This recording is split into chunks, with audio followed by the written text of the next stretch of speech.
하나님의 오묘한 손길과 사랑과 또 그 사랑에 감격하게 되는 날들이 우리 주변에 일어나고 있습니다. 우리 모두를 하나님의 형상으로 빚어주시고 또 보시기에 심히 좋았다라고 감격하시고 그 감격을 말씀으로 우리에게 해주셨을 때 하나님 아버지의 마음이 어땠을까라고 변해가는 계절을 통해 다시 한번 생각하게 됩니다. 우리나라 TV 프로그램 중에 아주 오래 장수한 프로그램이 있는데 우리 성도님들께서도 한 번쯤은 보셨을 전국 노래자랑 프로그램입니다. 그 프로의 진행을 맡았던 지금은 고인이 되셨지만 바로 송혜 씨입니다. 이분의 키는 1m 62cm로 작은 키로 검게 걸린 얼굴 그리고 통통한 몸매 애교스럽게 나온 이 몸이 마치 시골 할아버지의 모습을 띠고 있습니다. 전국 방방곡곡 심지어 북한 지역 물론 저 멀리 남미 파라과이까지 가서 진행을 맡았던 고 송혜 씨가 풀어놓은 구수한 입담은 그 누구도 흉내낼 수 없는 마력을 지녔다는 글들을 글로 써놓은 것을 보았습니다. 자그마한 지 30년 가까이 진행을 통해서 그의 별명이 소통의 달인으로 불리는데 누구를 만나도 자연스럽게 친구가 된다고 합니다. 1927년 항해도 재령 출신으로 그와 함께 일했던 구봉서, 서영춘, 배삼룡 같은 코미디언 분들은 이미 다 고인이 되셨는데 송혜 씨만 혼자 남아 정성기를 누리는 것을 우리는 보았습니다. 그런 그에게도 아픔이 있었다고 하는데 17년 동안 교통방송을 진행을 맡고 있었을 때 24살 된 아들이 교통사고로 세상을 떠나게 됩니다. 방송을 더 이상 못하고 하차를 하게 되는데 산전수전 다 겪은 인생의 시간을 통해서 그는 이렇게 말합니다. 인생은 나도 모르게 흘러가는 거다. 어떻게 보기에는 싱거운 말처럼 보일지 모르나 꼭 씹어보면 결코 간단치 않는 삶의 연륜이 묻어나오는 말이 아닐까 합니다. 누군들 그 기나긴 삶의 시간들을 통해서 어쩌면 한 번쯤은 나는 누구인가라는 물음을 가져보았을 것입니다. 주어진 삶을 살다 보면 나는 누구인 줄 모르고 우리가 살아갈 때가 있습니다. 부모님이 붙여준 이름대로 그게 다 나일 줄 알고 그렇게 살아갑니다. 그러나 정작 내 안에 생각지도 않는 질문들, 물음들이 올라오는데 과연 나는 누구인가? 어디서 와서 어디로부터 또 어디로 갈지 모른다면 얼마나 불쌍한 인생이 될까요? 저와 성도님께서는 분명한 사실은 삶의 끝에 우리가 가야 할 곳에 대한 분명한 확신과 믿음과 변함이 없어야 한다는 것입니다. 만약 이 부분이 불확실하고 흔들린다면 우리는 아마 힘없는 삶을 살아갈 수밖에 없을 것입니다. 성도님들 마음에 이 부분에 대한 확신과 믿음에는 문제가 없으시죠? 그렇다면 우리 모두는 하늘로부터 지음을 받은 사람들입니다. 지음받은 사람으로서 우리가 살아갈 때 우리 모습 가운데 돌아봐야 할 것이 있습니다. 정신의학자인 의사인 폴 투리니라는 사람은 인간의 치유에 관한 이렇게 자신의 의견을 말하고 있습니다. 인간에게는 죽음은 없다. 다만 인간은 스스로 자신을 죽일 뿐이다. 하나님께서는 이 세계에 대해서 목적을 가지고 계시는 동시에 우리 인생에 대해 한 사람 한 사람에 대해서 목적을 가지고 계십니다. 만일 오늘날 이 세계가 병들었다면 그 이유는 다른 데 있는 것이 아니라 하나님의 법칙에 거역하는 데 있다는 것을 그는 말을 합니다. 마찬가지로 인간이 병들었다면 그 이유는 인간이 하나님의 목적에 부합되지 않는 생활을 하는 데서 시작된다는 것입니다. 그러므로 의사로서 최상의 역할은 인간으로 하여금 그들에 대한 하나님의 목적이 무엇인가를 분별하도록 도와주고 아울러 그 목적에 따르도록 돕는 데 있다고 그는 덧붙여 말을 합니다. 저와 성도님들 생애에 창조주 하나님께서는 아주 관심이 많으십니다. 폴 트리니가 말한 것처럼 하나님의 목적에 부합하는 생활을 위해서는 우리 모두가 이대로 있어서는 안 될 것입니다. 나는 아직 되어가는 존재이다. 나는 어느 정도 되어 있다. 나는 이만하면 된다. 나는 준비 완료되었다. 어느 부분에 어디에 해당되는 나인가요? 하나님의 목적에 부합하도록 하루하루 되어가는 존재인 것을 알 때 우리는 나 자신에 대해 볼 수 있고 알아갈 수 있습니다. 나 자신을 밝히 들여다보지 못하고 어두운 상태로 머물고 있으면 하나님께서 주시는 새 사람의 옷을 입을 수가 없습니다. 지음이 어디로부터 누구로부터 주어진 것을 아는 자의 삶은 하나님의 목적에 가깝게 살도록 노력하고 애를 쓸 것입니다. 그런데 목적에 속하지 못한 상태로 살아가는 이유가 있는데 그 이유는 어디에서 비롯되어 있는지를 우리는 알아야 합니다. 먼저 목적에 부합한 삶을 살기 위해서는 저와 여러분 속에 옛사람의 모습을 벗어버려야 합니다. 사람은 누구나 지나온 시절을 그리워하는 것 같습니다. 때로는 지나온 시절의 옛 추억을 찾아 떠나보기도 하고 그 떠나온 자리를 다시 밟아보기도 합니다. 옛것을 그리워하는 것은 그리 나쁜 것만은 아니지만 때로는 지나온 시절이 있기 때문에 오늘 우리가 지금 현실을 감사와 고백을 할 수 있지 않나 합니다. 그러나 사람이 되어가는 과정에서 우리는 옛사람인 자신의 모습에 자꾸만 고개를 돌리려고 합니다. 사랑하는 성도님께서 예전의 나의 모습, 예전의 자신의 모습 중에 모습을 기억하고 계시는지요? 예전의 나의 모습과 지금의 나의 모습 중에서 어느 쪽에 더 사랑스럽고 마음에 드시는지요? 오늘 바울은 본문 17절에 이렇게 말하고 있습니다. 우리 모두가 17절을 한번 함께 읽어보겠습니다. 그러므로 내가 이것을 말하며 주 안에서 증언하노니 이제부터는 너희는 이방인이 그 마음에 험한 것으로 행함 같이 행하지 말라. 아멘. 교회에 들어온 성도들은 구원받지 못한 이방인들이 행하는 것처럼 더 이상 행해서는 안 된다는 말입니다. 17절 말씀은 과거의 행위와 단절을 강조하는 금지 명령어라고 말할 수 있습니다. 우리는 신앙생활하는 가운데 주변에서 어느 날 갑자기 은혜 받았다라고 말하는 사람들이 종종 있습니다. 그런데 은혜 받은 자의 속에서 우리가 가장 먼저 볼 수 있는 것이 무엇일까요? 예수님을 만난 사람에게서 가장 먼저 발견할 수 있는 것이 있다면 바로 얼굴의 변화가 아닐까 합니다. 얼굴만 봐도 그가 예수님을 만났는지 아직 만나지 못했는지 알아봐진다는 것입니다. 왜냐하면 스스로 예수 만났노라고 주장하는 사람도 얼굴을 보면 아닌 경우가 있기 때문입니다. 우리 몸은 수백 개의 원자들로 구성되어 있다고 합니다. 원자 가운데 핵이 들어있고 바깥쪽으로 전자들이 상호 유기적으로 끊임없이 빙글빙글 돌아가면서 생명의 에너지를 발산한다고 합니다. 절망적인 사람, 불안한 사람, 근심에 쌓인 사람은 전자회전 속도는 아주 느리다고 합니다. 겨우 몸을 움직일 정도의 전자회전수는 일정한 시간에 50배 정도가 된다고 합니다. 건강한 사람의 회전수는 그 수보다 훨씬 빠르겠지요. 사랑, 즉 신비를 체험한 만큼 전자회전수는 증가하는데 200, 300, 500, 1000 무한 단위로 증가한다고 합니다. 쉽게 말해서 전자회전수가 순간적으로 증폭할 때 우리의 얼굴에 있는 얼굴에 주름도 팽팽해지고 주름살이 없어진다고 우리나라 이상구 박사를 통해 알려진 바가 있습니다. 50회 회전으로 겨우겨우 생명을 유지하는 사람은 그 운명을 장담할 수 없는 것이 언제 어떤 자극에도 쓰러질 수 있는 사람이라는 것입니다. 우리가 예수 믿고 그 믿는 것을 고백하기 위하여 세례를 받습니다. 세례 받으실 때 우리 모두가 뭐라 고백하셨는지요? 예수 그리스도가 나의 구세주가 되심을 우리 모두가 고백하였을 것입니다. 세례 받기 전까지는 내가 주인으로 살았지만 이제는 예수님께서 나의 구주임을 고백하고 구원받기 이전에 옛사람이 그리스도와 함께 죽었다고 우리 모두가 고백하고 약속하였을 것입니다.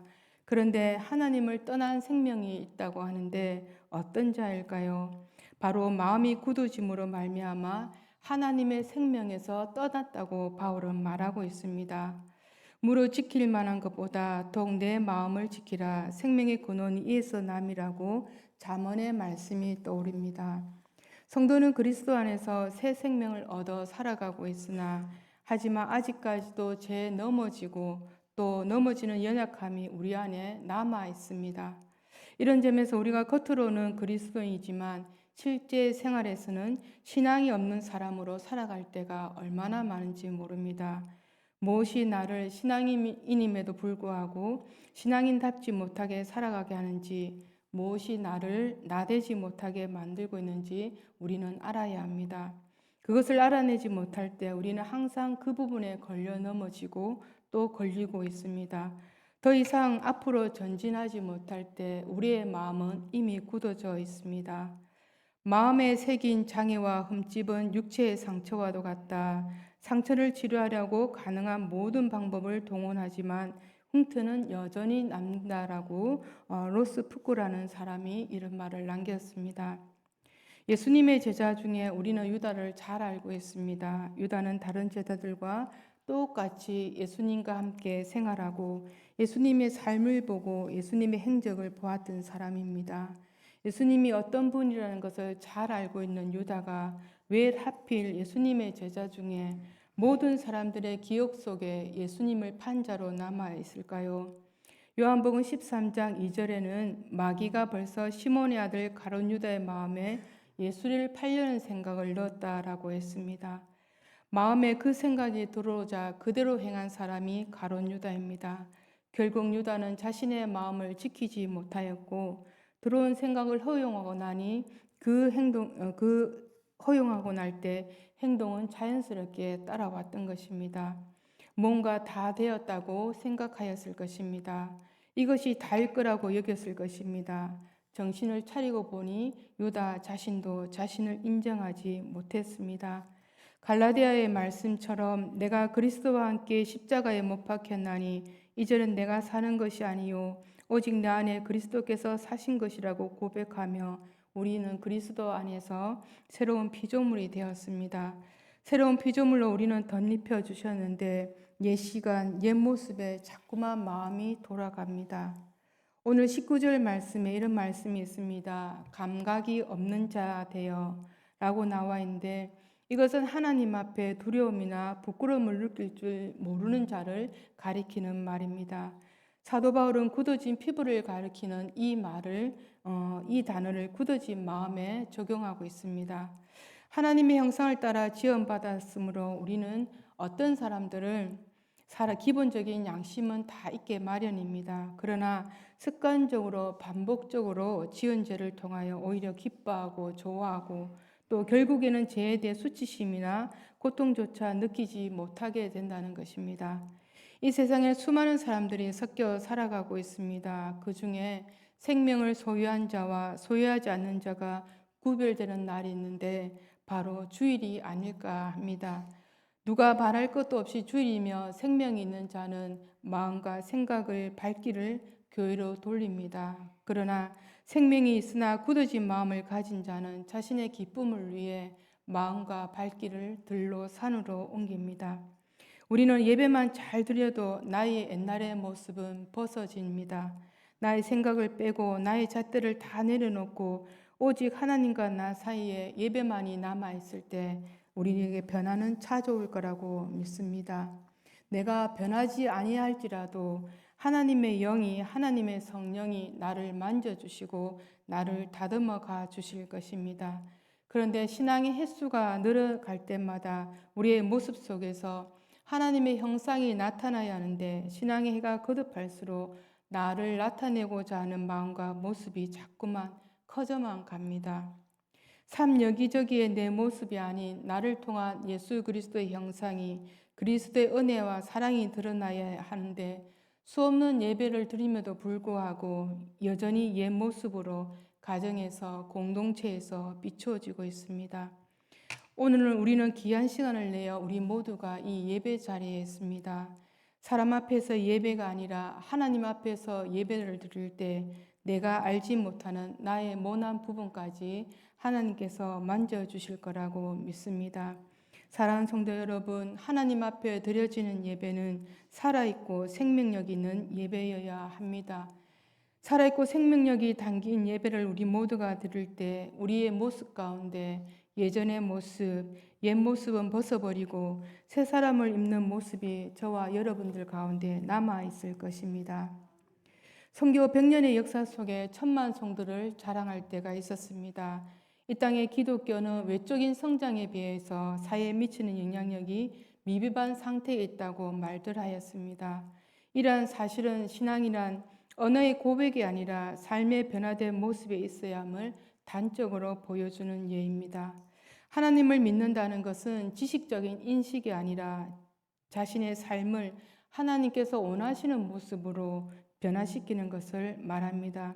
그래서 사도 바울은 본문에서 그리스도를 주로 고백하는 자들은 옛사람을 버리고 새사람을 입으라고 말씀하고 있습니다.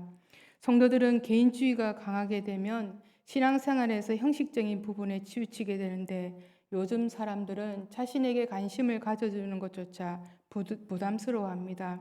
함께 더불어하는 공동체보다 개인주의를 더 선호하고 이런 모습에서 삶으로 고백하는 신앙을 가질 수는 없습니다. 사람은 누구나 새 것을 좋아라 합니다. 어릴 적 명절 때를 한번 생각해 보았습니다. 명절을 앞두고 부모님들은 새 옷을 사줍니다. 그 옷을 받아들고 매일매일 저녁마다 입어보고 또 입어보고 그리고 머리에 잠자는 머리틈에 놔두기도 하였습니다. 저녁마다 입어보고 단정하게 접어놓았던 옷들이 명절날 아침에 입어볼 때 음식이 묻어있고 한번 밖에 뛰어나가 놀다 보면 어느새 헌옷이 되어 있습니다. 이제는 새 옷의 개념이 아니라 헌옷의 개념에 들어가는 것입니다. 오늘 본문 22절에 이런 말씀이 있습니다. 너희는 유혹의 욕심을 따라 썩어져가는 구습을 따르는 옛사람을 벗어버리고 22절 말씀에 사도 바울은 새 사람을 입기 위해서는 옛사람을 벗어버리라고 합니다. 앞서 말씀드린 것처럼 신앙이란 언어의 고백만으로는 절대 되어지지 않습니다. 고백을 고백되게 할 수 있는 것은 우리 모두가 삶으로 보여주는 것입니다. 바울은 옛사람을 벗어버려야만 새 사람을 입을 수 있다고 하는데 우리에게 벗어버려야 할 옛사람의 형태가 여러 가지가 있습니다. 그 중에서 우리는 먼저 유혹의 욕심을 버려야 합니다. 유혹의 욕심이란 인간이 자신의 뜻대로 사는 것을 말합니다. 그 욕심이 어디에서 모아지고 있습니까? 우리의 심령에, 우리의 마음에 차곡차곡 모아져 있다는 것입니다. 욕심이 잉태한 즉 죄를 낳고 죄가 장성한 즉 사망을 낳는다는 말씀처럼 그리스도를 주로 고백하는 자의 심령은 날마다 새롭게 하지 않으면 안 됩니다. 새 사람을 입는다는 것은 심령의 변화부터 출발해야 합니다. 우리의 심령이 변하지 않고는 삶이 변화된 모습은 나타낼 수 없기 때문입니다. 사람이 참 많이 간사한 것 같습니다. 살아가는 동안 문제 앞에 우리 모두가 하나님 앞에 살아갑니다. 문제 해결을 위하여 하나님 앞에 간절히 그리고 납작 엎드려서 은혜를 구할 때도 있습니다. 하나님의 긍휼하심을 간절히 구할 때도 있습니다. 그런데 어쩌면 사람의 마음이 이리도 간사한지 기도에 응답받고 문제가 해결되면 하나님 앞에 구할 때 그때 그 모습, 그 자세로 우리 모두가 살아가야 하는데 우리는 구하기 이전의 모습으로 모두가 돌아가 버립니다. 은혜 받을 때도 사람들이 먼저 알아보고 또 다시 옛 모습으로 돌아간 것도 사람들이 먼저 알아버립니다. 누가 봐도 겸손해 보이고 뱉는 것만으로 은혜를 받았는데 어느새 돌아간 옛 모습에 주변 사람들과 연합이 되지 않습니다. 오늘 본문 23절에 이런 말씀이 있습니다. 오직 너희의 심령을 새롭게 너희 심령을 새롭게 하려고 하는데 왜 심령을 새롭게 해야 할까요? 심령을 새롭게 해야 하는 이유가 옛사람을 벗는 것은 자기 부인에 해당되며 심령을 새롭게 되는 것은 이제부터 마음의 경향이 세상적인 것에서 하나님의 영적인 것으로 옮겨지는 것이기 때문입니다. 우리는 주님 부르심이 있을 동안에는 이 땅을 모두가 밟고 살아갑니다. 이왕 사는 우리의 삶이 사는 날 동안 저와 여러분이 구별되어야 합니다. 구별되어 살아가기 위해서는 하나님으로부터 주어진 의와 진리의 거룩함을 덧입지 않고는 살 수 없습니다. 우리는 이 땅에 소망을 두고 살지는 않을 것입니다. 하나님 아버지가 계신 저곳에 소망을 두고 우리 모두가 살고 있지만 사는 날 동안 저와 여러분의 삶의 모습들이 삶 속에서 귀하고 복되어야 합니다. 사는 날 동안 결코 부끄러움을 당하는 삶이 되어서는 안 될 것입니다. 사람의 가치는 유혹을 받는 순간에 결정된다. 유혹을 참는 사람의 인생은 천금의 가치가 생기지만 참지 못하는 사람의 인생은 일문의 가치도 없어진다라고 루이가 인생 상곡이라는 책에서 그렇게 말하였습니다. 옛사람의 상태로 그대로 있는 한 우리 모두가 유혹은 끊임없이 우리를 찾아올 것입니다. 그 유혹을 밝히 보고 이제 이건 아니다, 이래서는 안 된다고 단호히 끊을 수 있기 위해서는 우리 스스로가 분명하게 스스로 끊을 수 있는 것은 새 사람이 되었을 때 가능하다는 것입니다. 베드로전서 1장 16절에 이렇게 우리를 향하여 선포해 주셨습니다. 기록되었으되 내가 거룩하니 너희도 거룩할지어다. 새 사람을 잊기를 원하십니까? 하나님을 따라 주어진 새 사람, 의와 진리 그리고 거룩함으로 지으심을 받은 새 사람, 그리스도가 하나화 되어야 합니다. 우리 모습이 그리스도화 되어야 합니다. 그렇지 않고는 안고 없는 빵이 맛이 없듯이 우리 모두의 삶은 맛이 없는 삶을 살게 됩니다. 만나는 삶을 살기 위해서는 지으심을 받은 새 사람으로 우리 모두가 살아가야 합니다. 지음을 받았다면 우리가 따라야 할 것, 따라야 할 분은 정해져 있습니다. 주님은 앞서 우리 모두에게 삶으로 보여주시고 또 말씀으로 우리에게 남겨주셨는데 우리 모두가 잘 보고 잘 듣고 잘 행하면 우리의 삶은 지음받은 사람으로서 그 사람답게 삶을 잘 살아낼 줄 믿습니다. 새롭게 주어지는 한 주의 삶도 우리 모두가 잘 살아낼 때 주님 앞에 나올 때 감사와 영광을 올려드리는 우리 모두가 되기를 간절히 바라봅니다. 하나님 너무너무 감사합니다. 거룩한 주일을 우리 모두에게 허락해 주시고 오늘도 말씀으로서 우리 모두의 심령을 채워주셔서 감사합니다. 하나님 아버지, 우리의 옛사람을 벗어버리기를 원합니다. 하나님, 우리의 힘으로는 우리의 능력으로는 벗어질 수 없음을 고백합니다. 하나님, 의와 진리로 거룩함으로 우리 모두에게 새 사람을 입혀주셔서 하나님의 자녀답게 우리가 이 한 주도 힘있게 살아갈 수 있도록 저희들을 붙들어 주시옵소서. 감사드리며 예수 그리스도 이름으로 기도합나이다. 아멘.